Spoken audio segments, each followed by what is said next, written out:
Good afternoon, everyone, and thanks very much for joining us today on this Friday afternoon. And welcome to the webinar agenda, the environment and migration, safety and belonging in and around Asia.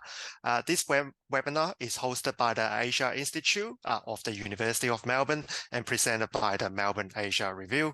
This webinar is organized in conjunction to the publication of the latest special edition of the Melbourne Asia Review. My name is Wilfred Wang. I am a lecturer in Media and Communication Studies here at the University of Melbourne, and it is my great pleasure today to chair this webinar and the panel discussion to come. And also, very importantly, my pleasure to welcome all of you join us again on this Friday afternoon. And again, thanks for coming. But before we start, I'd like to make an acknowledgement of country that in the spirit of reconciliation, we acknowledge the traditional custodian of country throughout Australia and their connection to land, sea, and community. We pay our respects to their elders past and present and extend that respect to all Aboriginal and Torres Strait Islander people today. Just some housekeeping. So please, all our participants, attendees, that before we start our webinar today, I would like to point out that this webinar is being recorded, and there are auto captions available on Zoom for those who might need to use that. And also, if you have questions later on, which we strongly encourage you to post your question, please utilize the question Q&A session rather than the chat function over there. Here, I'd like to first introduce Kathy Harper, who is the Managing Director of Melbourne Asia Review.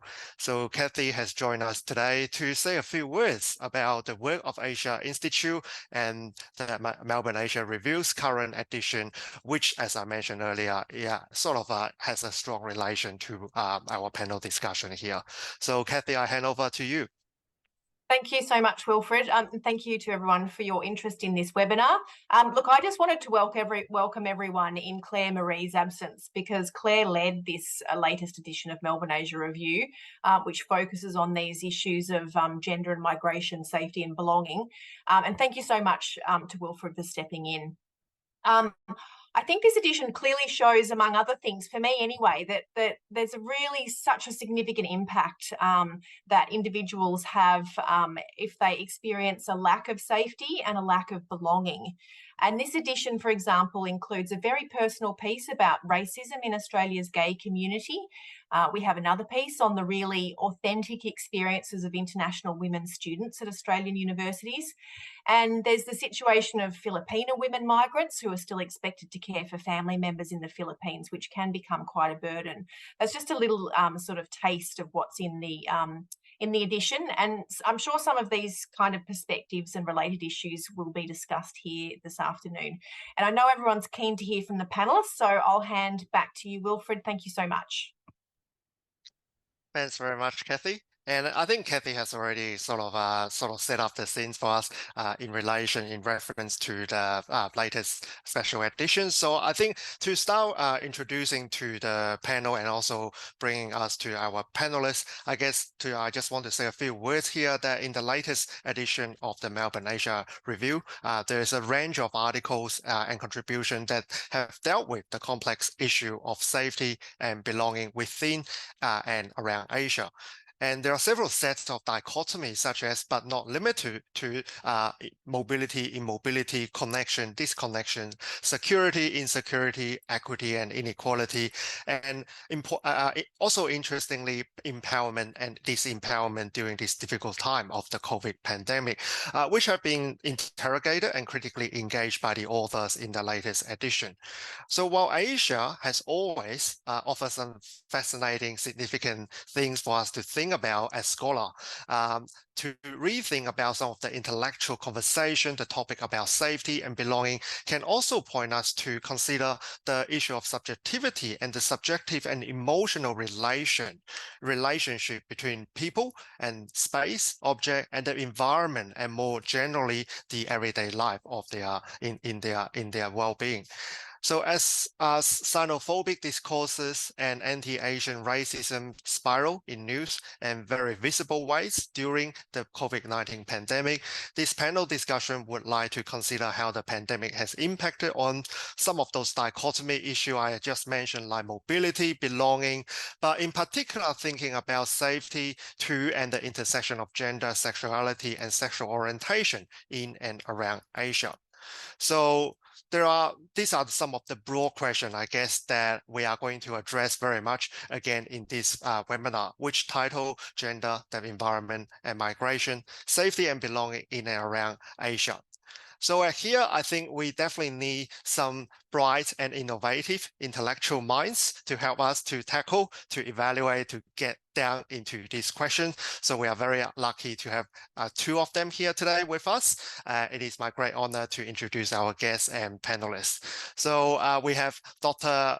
Chuan Yi-Ling, who is a Fire Dragon feminist, senior lecturer and convener Culture and Society at Western University, Sydney, Singaporean of Chinese Hokkien and Indonesian Peranakan heritage. Yi-Ling developed Fire Dragon feminism to blow flames and inequality and build solidarity for more sustainable and just future. She has no patience for white supremacy, racism, patriarchy, and queerphobia.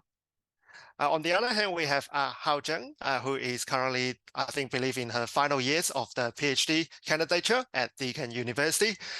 She is currently researching Chinese queer female students transition in Australia. Her research spans gender, sexuality, transnational mobility, and digital culture. Hao completed her BAs with first class honor at the University of Melbourne, and her work appears in the Journal of Homosexuality and the International Journal of Cultural Studies. So Hao and Yi-Ling, so I guess to get you to start talking about our very broad topic today, I think probably there is this overarching question we kind of touch on is this xenophobic discourse, anti-Asian racism, which have really become obvious and really, I guess, spiral in a kind of out of hand kind of way during the COVID-19 pandemic. And also as technology developed, we sort of seen the complexity of some of the expression and also, I guess, the impact of this discourse, both online and offline. So in many ways, the discourse are not just language, are not just, I guess, emotional outbursts, but they do have real impact on things like mobility and belonging, and also people's sense of safety to and around the intersection of gender, sexuality, and sexual orientation, as we kind of highlighted in the context of Asia. So I guess I wonder, maybe Yi-Ling, do you want to sort of share some thoughts about some of those xenophobic discourses and anti-Asian racism kind of things we have been seeing throughout the pandemic. And I have to say, unfortunately, to a great extent, we are kind of still seeing them today. So Yi-Ling, I hand over to you. Thank you, Wilfred. And also thank you for stepping up to be the facilitator, the chair, because you are part of the panel, and we love to hear about your research too, because you are very much involved in this work too. So thank you for doing that, stepping forward to do this and take over Claire, who unfortunately couldn't be here. So thank you so much for the introduction and facilitating. I think it has been already well reported and well documented, and there's a lot of research that covered, xenophobic incidents that took place, anti-Asian racism that took place during the pandemic. So I won't go into the actual, evidence that has already been presented so rampantly across many media, not just within the academic scholarship, but also in different forms of platforms. And you see prominent Asian in America, in different parts of predominantly white society, coming forward to protest against the anti-Asian racism. So I won't go into too much of it, but I would like to move us or help us think about a different angle to think about anti-Asian racism. And I just want to highlight about how anti-Asian and anti-Chinese racism really has a long history in relation to colonialism. And I think that with your acknowledgement of country and with us being located on indigenous lands, I also want to just mention that when early Chinese settler migrants who arrived for economic opportunities back, during the colonial period, we have all already been co-opted into the colonial project to dispossess and exterminate indigenous people. And I think when we talk about anti-Asian and anti-Chinese racism, we really need to go way back to acknowledge the roots of anti-Asian, anti-Chinese migrants due to perceived and real safety and economic threats to enslave indigenous people, as well as indentured white settlers, servants, and laborers. And I think acknowledging the colonial legacy, it really helped us make sense of what's happening now, because it didn't just happen during the pandemic, and it's not persisting because of the pandemic, but it has always been there, and it's been there for a long time. And when we acknowledge the colonial legacy, it's not that we are condoning and excusing racism in any way, but it is really important to see how colonial structures of race and capital persist still today, and it has set us all on this path of operating, living, and relating to each other according to these rules of racial capitalist game. They have not changed, right? And it may come in different forms, from colonialism to capitalism to neoliberalism, but the nature and the rules of how we relate to each other and how we accumulate capital and how we rank people according to a certain hierarchy of race and capital have not changed, and it continue to privilege those who play by the rules, and that include non-white people, including Chinese, right? Including Asian economic migrants. So economic migrants like early Chinese and present-day settler migrants are all part of this colonial project and racialization process that really reinforce Western supremacy. And while we are racialized and marginalized according to the racial capitalist system, I'm hesitant to keep portraying us as the victim and portraying us as like, oh, we are, yes, there is anti-Asian racism. I mean, we can't unfortunately cannot ignore all this evidence that's in our face, and we have all experienced it ourselves as well. But we also need to acknowledge that we're not just victims here, because we are totally complicit in supporting and strengthening this system that marginalize us, but also make us totally responsible in dispossessing others, right? Because of our participation of economic migrants. So while we can say maybe the enemy is out there, but we are very much involved in this system where we accumulate capital. We come as economic migrants. I came as an international student initially from Singapore. We accumulate capital and we continue to differentiate ourselves from dispossessed indigenous people through our capital accumulation, and that doesn't stop. And it happened a long time until now. So while we protest about oppression by white supremacy through history and during the recent height of COVID pandemic related anti-Asian racism, I think we also need to simultaneously recognize that we are contributing to the same racial capitalist system that strengthened the white colonial project and global hierarchy of nations and hierarchy of value of human lives. That's just really something that we are all complicit in, and that we are continually part of this project to subjugate, colonize indigenous people in the country, and also endorsing colonialism in other parts of the world, like what is happening in Palestine. So for me, really, when we think about safety and think about racism that's happening here, I think that or happening in different parts of the world, the question is not about belonging. I'm hesitant to endorse thinking about this topic in terms of belonging, and because I'm not sure we should keep arguing, agitating for belonging to a racial capitalist system that will only continue to racialize us, racialize others, and continue to reinforce the existing deepening hierarchy of value of human lives. So it doesn't change the rules. And I'm not sure if we want to belong to a system that is rooted in capitalism, colonialism, white supremacy.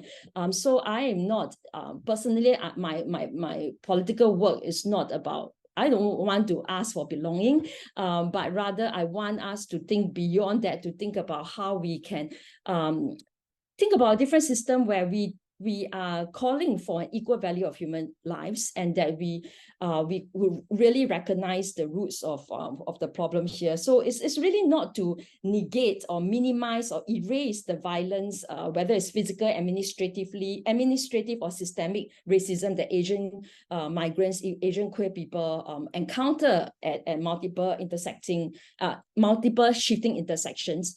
But we cannot call for equal value of human lives, or we cannot call for anti-racism to take place if we don't acknowledge the roots of the problem to begin with, or call out the very rules of the game that will not only reinforce that hierarchy of value of human rights, but also implicate all of us in the oppression of others and even ourselves, right? So if we continue to keep calling for belonging, calling for the same system to be continued, we are actually calling for the oppression of others and ourselves, and I don't know if it's a good strategy. So that's just some beginning thoughts to throw out there at the start, and happy to go from here. Thank you, Wilfred. Oh, thanks so much, Yiling. I think that's already something very fruitful for us to really think about and reflect on it. And in particular, thinking about recognize the historical roots of the very environment. Thinking about environment is that historicity of where we live, the very space, very time that we are referring to.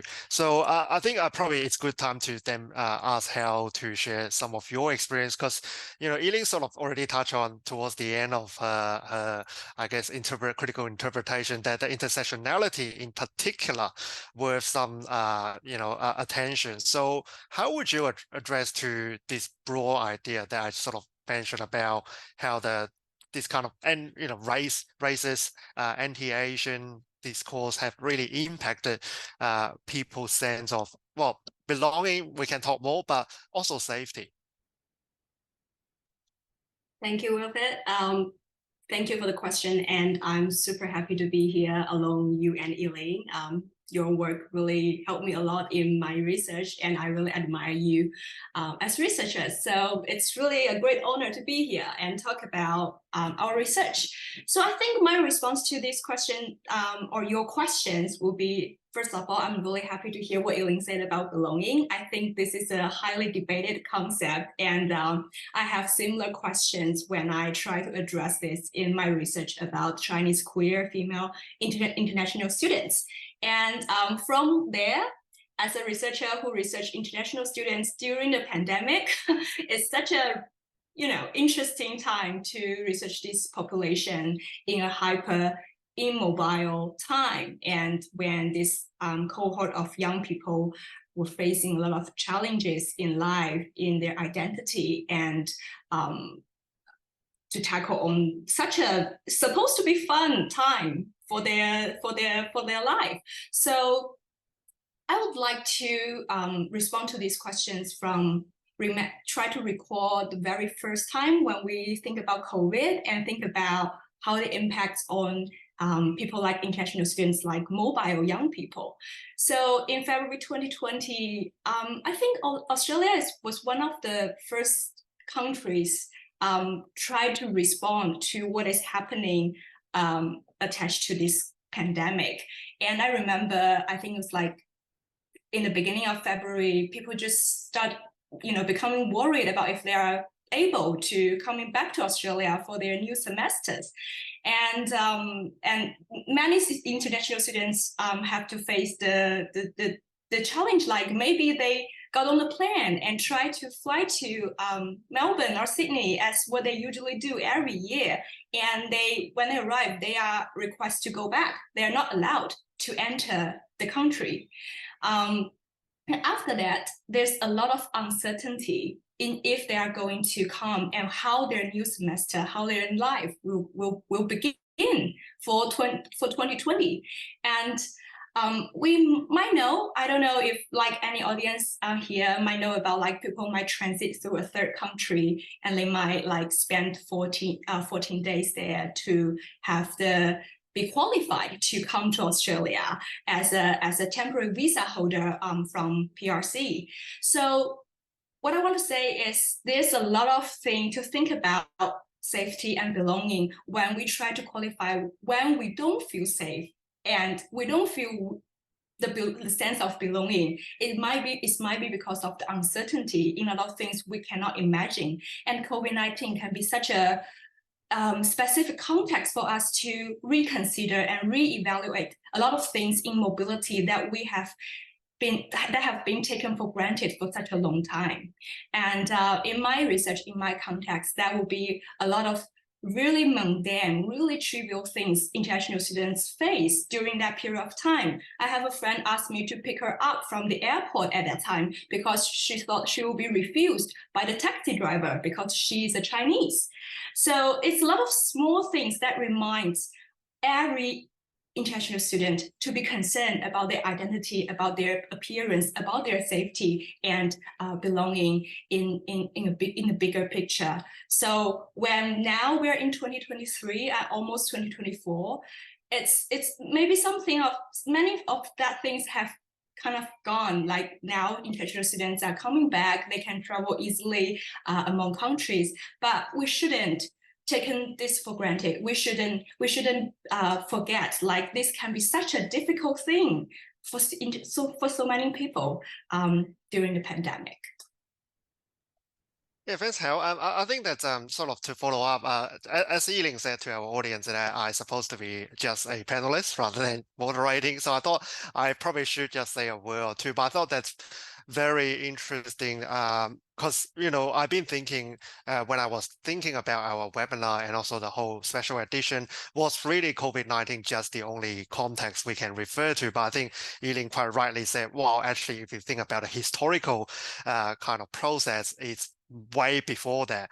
And then I sort of you know, how really gave that, you know, unfortunate, you know, but then very true account of how international students were experiencing that kind of you know, discrimination and even harm, like physical harm. I know actually one of my students in my class was the student who got literally physically attacked at Elizabeth Street in Melbourne. And it was actually on the news. So it was very true. But I'm also thinking, like, you know, now we kind of post-pandemic, not to dismiss that virus is somehow disappear, but, you know, somehow post-lockdown, I'm just thinking, unfortunately, that international student or migrant in general, at least in Australia, have been targeted again as the scapegoat, if you like, for a lot of current economic issues in Australia, including not the least that the hyperinflation and also the whole rental and housing crisis. If you sort of look into newspaper these days, several weeks ago, actually,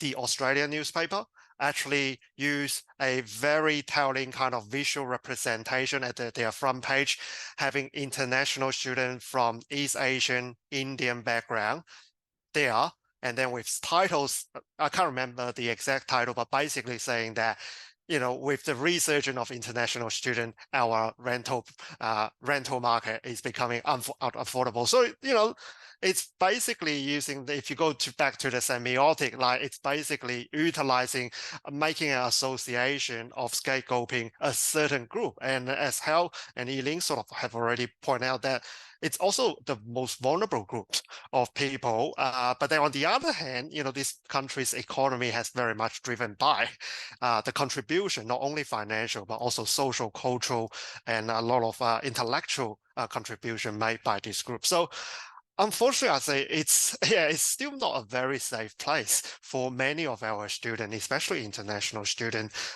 under the current climate. So just mindful of time, however, I just want to move a little bit. Of course, the special edition didn't just look at, I guess, racism per se, but there are many other forms of discrimination and inequality which intersect with each other. So probably I would like to bring back Yi-Ling here, like to really think about the idea of physical mobility, that during COVID, like physical mobility was such a, you know, expensive thing, if you like. It's scarce that transborder, transnational, or even domestic travel were hardly possible for most people during the first 2 years of the COVID pandemic, especially in Asia, because many Asian regions such as in Australia, Melbourne in particular, have really been quite heavy-handed on controlling the population flow and movement due to control the COVID pandemic. So Yiling, your work have focused quite a lot on the transnational practice and strategy among women, especially those from less wealthy countries, in shaping their social identity and even their social relation and power relation with their husband or male partner.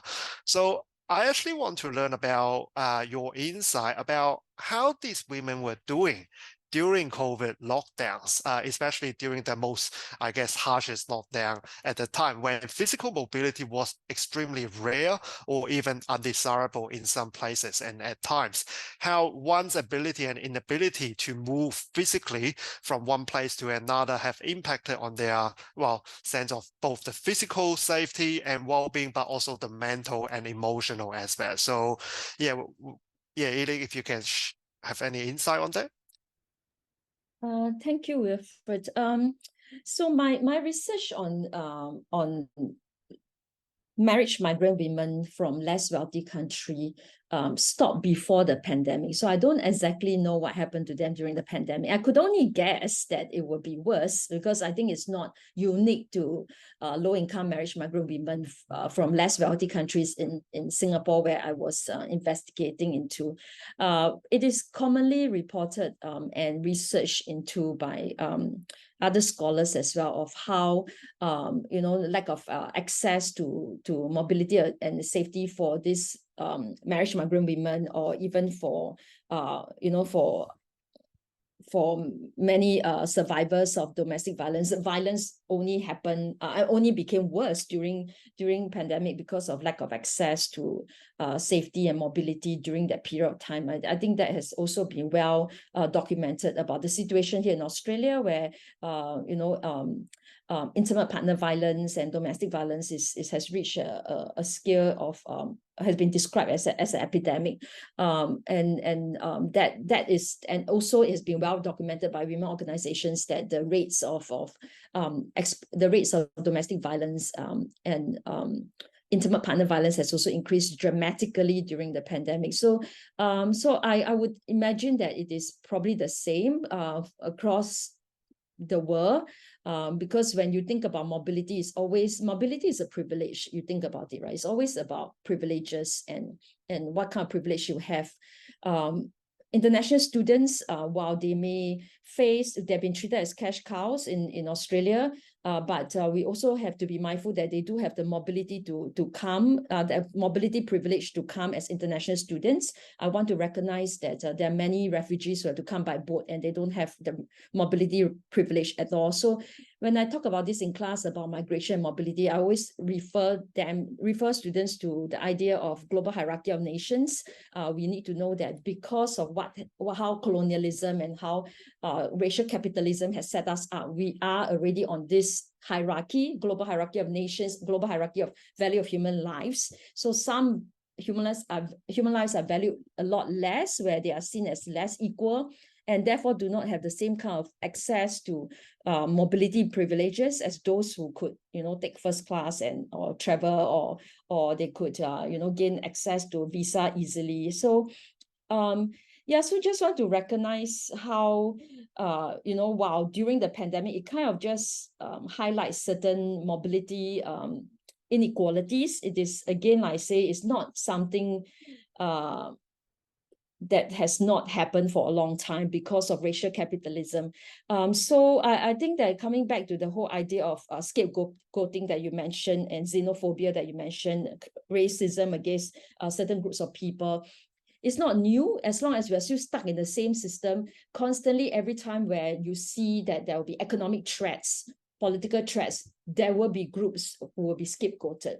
So groups that are and that those social groups can change. It depends on the political situation, right? It depends on also on diplomatic relations, and so we do have to be really sensitive to that. And what we are seeing now with Islamophobia, that is another clear indication of scapegoating, and that's all these come from the same problem of being stuck in this system. And I think that calling to look at the system carefully, and thinking of ways how we can reimagine different kind of futures without such a system, or different ways of relating to people. I think that's really fundamental, because if not, what we are calling now is just skirting around the problem, calling for hoping for, a change in climate, hoping for more recognition of international students, more recognition of queer migrants, more recognition of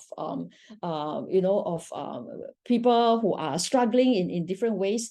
I think beyond calling for recognition, we need to look at what is the problem here and what is the system that's causing this, instead of calling for recognition that doesn't change the rules of the game, and we will just end up just running around with the master's table, yelling and making clanking noises and hoping that people will look at us, and then we get a seat at the table and we are really celebrating when the rules have not changed, and it will continue to be really, really vulnerable, and things, will always still be at the mercy of the master who decide the rules of the game. So, these are some of my thoughts as I was thinking about the commonality that cut across the groups that we are talking about.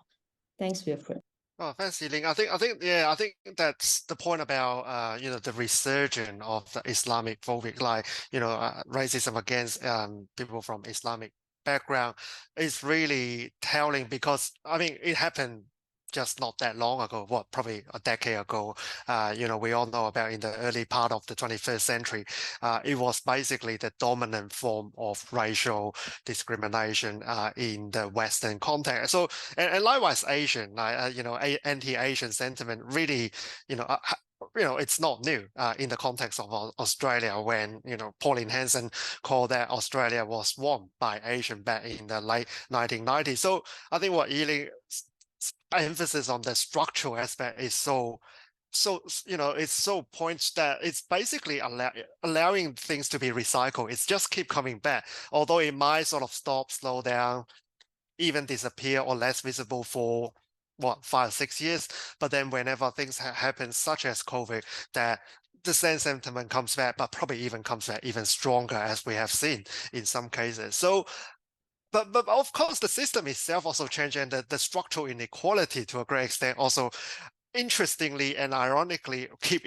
re-innovating itself. And one of that is technology, isn't it? That digital technology has now become really part of everyday life. But I think COVID pandemic basically has made that extremely pervasive, that literally technology was not only available, but forced up on most of us. So your research touched quite a bit on social media use, digital communication in general, in particular in relation to international student in general, but as you mentioned, queer female student in particular. So do you have anything that you can share with us about the role of technology amongst international students' life, both, I guess, beyond, but also during the COVID pandemic? And in particular, I'm thinking, in relation to one of our special issues article, that technology, yes, on the one hand can empower, which is the most popular dominant narrative, but it can also disempower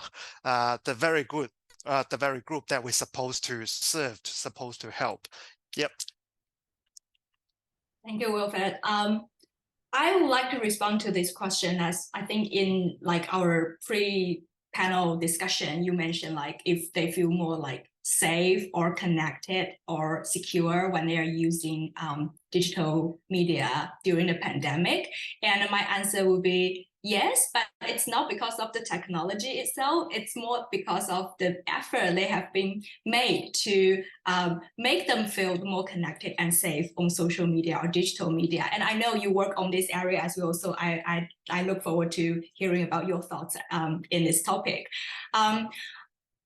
I think we should consider this question in the context of pandemic. For example, is how much pressure and anxiety this group of international students were facing during that time, and plus of all this racialization and social pressure, in the beginning, do you wear a mask or not when you go out, all these kind of thoughts, plus that for queer international students, and when we apply through the concept of intersectionality, there's so much burden beyond this all these other concerns. For example, if your international students financially tied with your transnational families back in your home country, it might be a really tough time for you to maintain the family relationship and also secure your financial resource when you are a queer person, because presumably your family can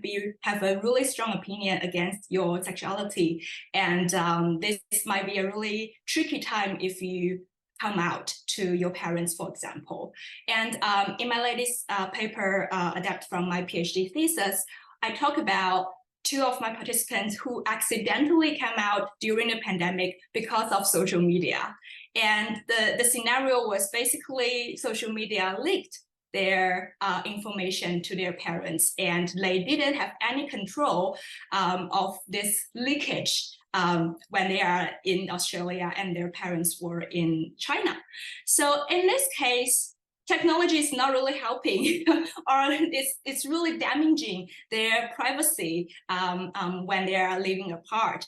But what I want to say is I am really trying to study mobility as a really rational way, and I'm trying to study immobility in a productive way. So indeed, this distance enforced by border closure and also all these restrictions on traveling helped my participants to maintain some distance from their family and win them some time to take care of their emotions, take care of their life in Australia, and maintain what they're going through as recent graduates, and also use technology, use digital media to maintain communication with their parents and try to educate them about their identity and sexuality. So it's really a complicated interplay with empowerment or damage, and also if they have any say or agency in this situation. But I think we should definitely consider digital media as a really key element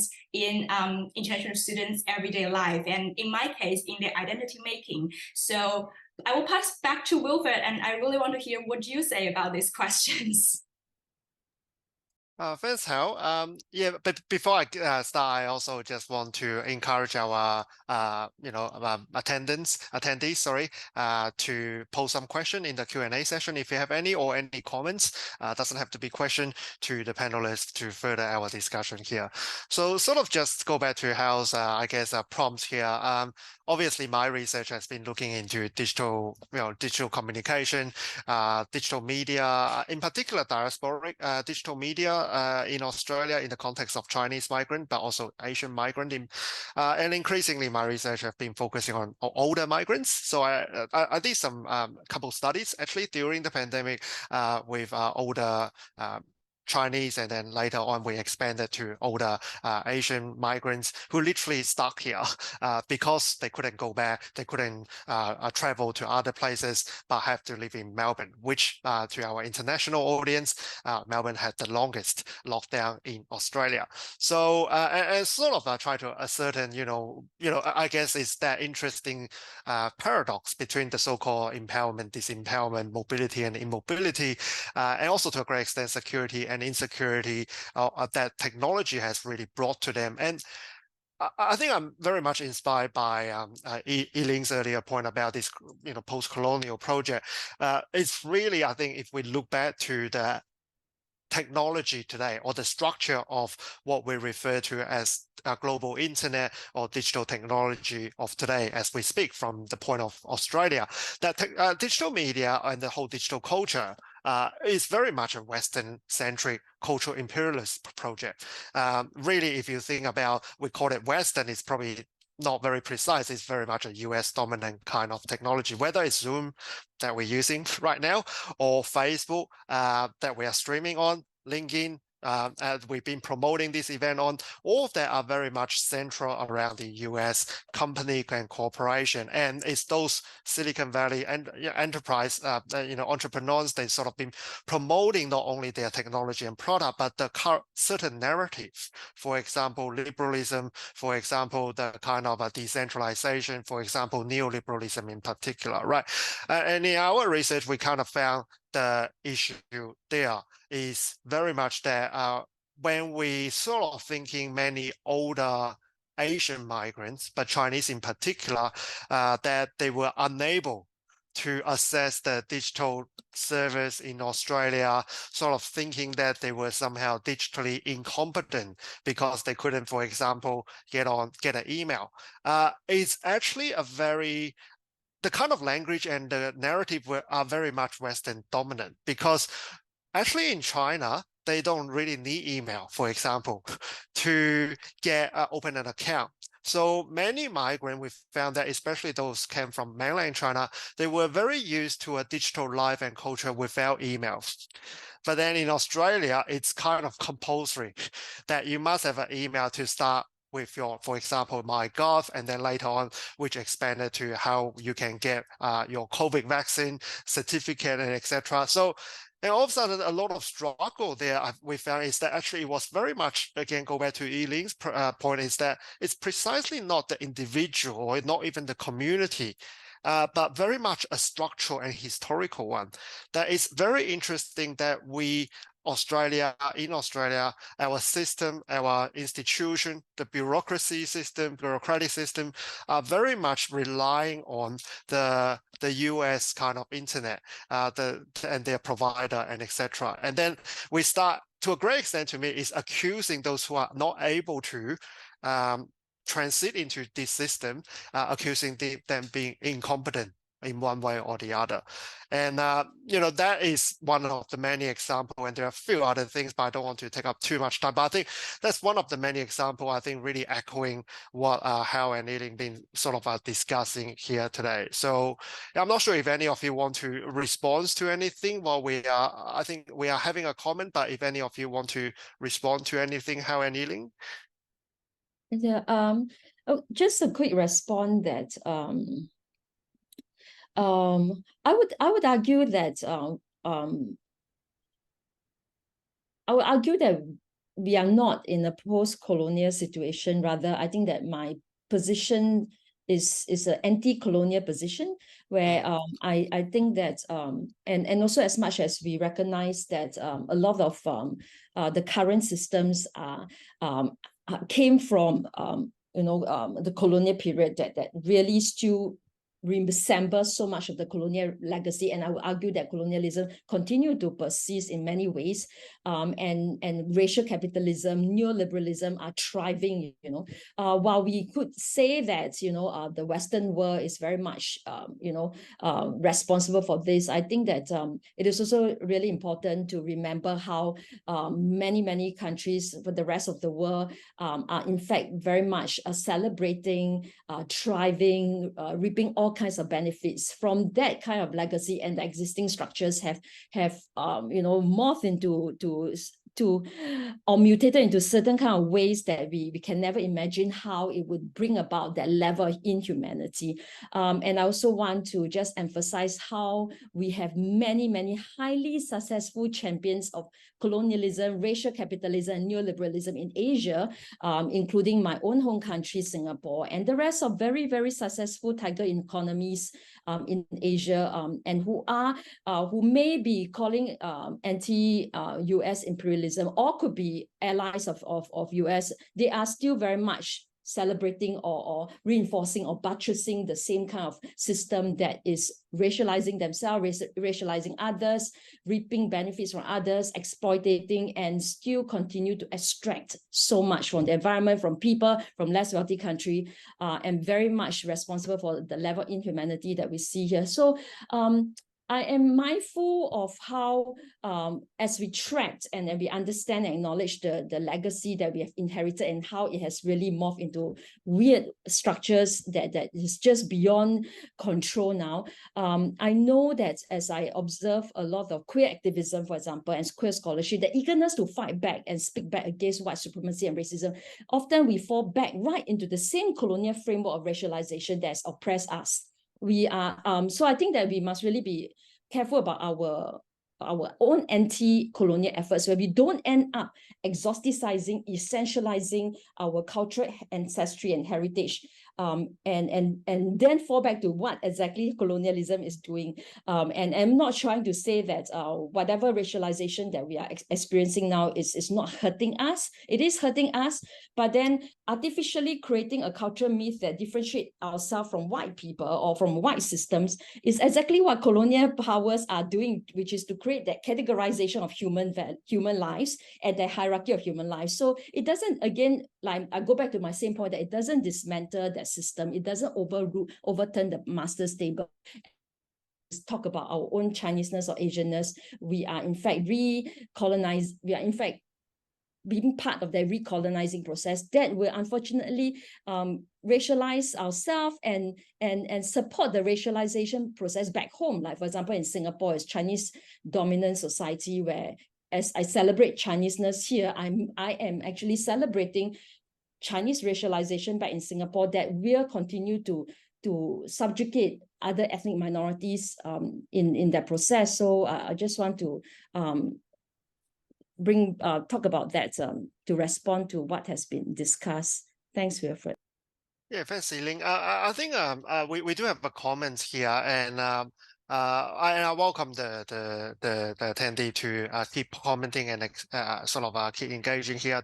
Basically, a comment reads: the post-COVID-19 discrimination is worse than racism. It's really putting pressure on migrants in general, but students in particular. We kind of touch on that, but I think how from especially for our students, but also queer, student, or I guess migrant in general from the LGBTQI plus community, is things sort of getting worse, and sort of also in response to what Yiling was highlighting about this kind of again, that the structuralness has remained unchanged, though. How has students been navigating that, recognizing individuals sometimes can be very powerless, just want to get on. So how they have been navigating that, but also protecting themselves. Do you have any observation on that? I think in the past 3 years, it has, as I have mentioned for many times, it's just such a difficult time. And I think that a lot of moments make them realize that what this society is treating them is really try to make them as a consumer, as someone who might be here for a while and might leave, and later, like they're not. So in the simple way to put it, it's like they don't belong here, but they are trying to find some of the like being grounded here because they need to, like during such a difficult time and with really like lacking support and lacking opportunities to connect with real people during the lockdown. So one of the really striking thing I remember from my interviews was one of the participants mentioned to me, like she was going through a relationship breakdown during the pandemic, and that was really difficult for her, as like her ex-girlfriend was the only person she can reach out to during that time. And so after the breakdown, she contacted the counseling service of her university because she really wants to hear like somebody talking to her and have some communication. That was like a hotline thing during the pandemic. There was no like in-person appointment you can make. So she did that, and I think that was a really not unpleasant experience for her because that person supposed to be the counselor asked her some questions, which is really in the side of microaggression, because she asked, oh, is that because Chinese people or China is homophobic and that's why it makes you miserable? And she somehow needs to justify herself like, oh, I'm just going through a breakup. Everybody will be sad when they have a breakup. I'm just going through my private stuff, and I don't want to like educate you about what is actually happening in China. It's not I'm going to do now. So when I heard that, I feel really sorry for her because I knew like she needs support, she needs like comfort at that time, but not questions for justification or more information. But so I asked her, do you feel better after that call? And she said, yes, actually, because there's somebody listening to me. And I feel that really, really embody and represent how lonely, how difficult international students were going through during that time. And I think that definitely point out the lack of support provided and maybe training from universities and local society was providing to international students. And I think it extends to now, like how lack of transcultural experience and knowledge Australian universities and institutes are offering to international students coming from such a diverse background and going through so many different things in their home country and in their culture. Yeah, I actually have a similar kind of I guess research evidence from one of my earlier research about Chinese migrants changing funeral rites and cultural practice in Australia. And I interviewed one of the Buddhist counselors. So she's basically working for Buddhism Association in Melbourne here. And one of the jobs she used to do quite often was to basically go to the public hospital to provide religious counseling to those people, the patient at the end of their life, towards the end of their life. So which is a very common practice in the, if you like, actually in the Western hospital. So they actually have a name called pastoral care, which is actually a very much a reference to Catholicism and Christianity. But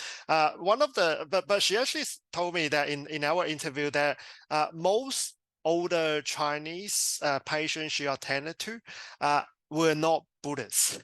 They didn't have any religion. So instead of talking about, using some kind of Buddhist teaching to help them relieve their emotional and physical kind of suffering, most people just want to have a chat about their life. And my interviewee, this Buddhist Association's leader, literally just sat there and, and then that actually make them feel happier. So it's very similar to what you were just sort of saying, that international student seeking counseling service, but all of a sudden having to explain to the other party that that's not my question here. Thank you, but my question and problem is here. And it does go back to Yiling's earlier point that yes, the structure seems to hoping to help, but unfortunately, because the persistence of such a unequal structure, so actually sometimes it probably is not helping, but sometimes even causing more harm here. So, but we do have a question here from actually Kath. So I'm just trying to pull it out here. My screen is slightly small here. Yeah, I think Kathy has a question here. Is that I'm really interested that Yiling's perspective about not wanting to belong to a system that is inherently racist. And I wonder if the panelists could suggest how institutions such as university and individual too could change their behavior so that this hierarchy can be destable. And in fact, that's also my question, and how you kind of touch on a little bit like how the community, the university can do their job. But I wonder, Yiling, do you have any suggestion? I mean, unfortunately, the structure seems to be going to be there for some time. So are there anything we can do as individual, or as university, as community can sort of at least help each other? Thank you, Wilfred. Thank you, Kathy, for the question. So, so I think that if we look at the structural conditions and we take on an approach to acknowledge history and to acknowledge the contemporary times that are very much rooted in history, I think then the solution or the strategy is less of fixing individual behaviors or taking on an individualist approach. It's like sending them for equity and diversity inclusion training and make them have a bit more awareness about race, or make them increase their cultural competence, or talk about LGBTQI awareness. Let's just hold hands and celebrate diversity. It doesn't change. That's my point. If we just keep allowing the system to perpetuate across the world, no matter how we try to make people be good or to have moral values, it doesn't change anything. The conditions we live in will not change. The inequalities will not change. We have the privilege to say that let's fix certain people's behavior, and so therefore things, the world will be a better place. But there are people who are at the other end of the spectrum who don't have the privilege to wait for people to change their behavior, because individual behaviors are not going to topple the master's table. It's not going to disrupt unequal power dimensions that is structural, that's global, that is systemic, that is so deep-rooted. So by prescribing the tokenistic prescription through EDI in various universities, corporations are just putting a smoke screen. It's just using wool to cover our eyes, like making us feel that, with these solutions, hopefully people will just be nice and things will get better. We will reach a state where we can just, tolerate, I hate that word, or be resilient, right? I hate that word as well, because it puts so much effort and burden on individuals without confronting the structural conditions, without demanding a change in the system. And then that means that we are continually still be at the mercy of those who have more power. Yes, one day you have a good white person who say that I will fix something and I'll change something. But then the system doesn't change. So often their hands are also tied. So it's not about being well-meaning. It's not about being good, or it's not about being moralistic. It's not about changing people's behavior, but it is really demanding as a society, how do we want our future to be? You have seen how schoolies left schools because they have enough, right? We need to fix the system that result in environmental crisis. We're not going to just, wait and send, people for awareness calls. So I think that